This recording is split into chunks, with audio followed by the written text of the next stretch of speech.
Je regarde mon fils et ses amis, tous au début de la vingtaine, et je vois un mélange d'ambition et d'anxiété profonde.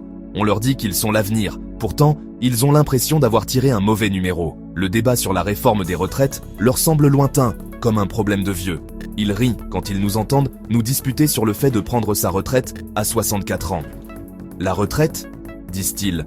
Nous aurons de la chance si nous avons un jour un emploi stable. Leur réalité est un monde de contrats à court terme, de stages non rémunérés et du rythme effréné de l'économie des petits boulots.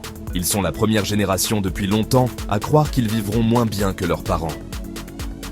Leurs préoccupations ne sont pas si différentes des nôtres, une génération confrontée à l'allongement de notre vie active. Nous faisons tous face à une forme d'insécurité. Pour nous, c'est la peur de ne pas pouvoir profiter d'une retraite paisible après une vie de travail. Pour eux, c'est la peur de ne même jamais commencer, de ne jamais trouver la stabilité pour construire une vie. Nous sommes les deux faces d'une même pièce, tous deux victimes d'un système qui a trahi sa promesse de progrès et de sécurité. Le système nous monte les uns contre les autres, disant aux jeunes que les vieux sont un fardeau, et disant aux vieux que les jeunes ne sont pas assez travailleurs. Ce conflit générationnel est un piège. C'est une tactique de diversion qui ne sert que ceux qui profitent du statu quo. Nous devrions nous serrer les coudes.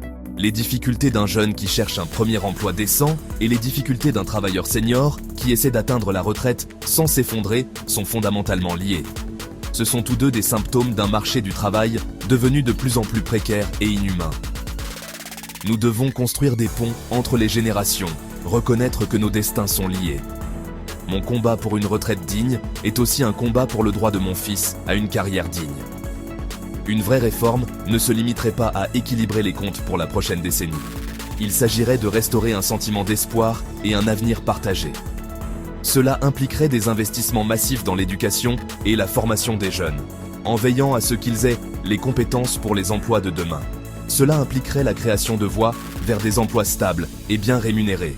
En même temps, cela signifierait valoriser l'expérience des travailleurs âgés, créer des options de travail flexibles et à temps partiel vers la fin de leur carrière, et veiller à ce qu'ils puissent transmettre leurs connaissances. Il s'agit de solidarité, pas de division.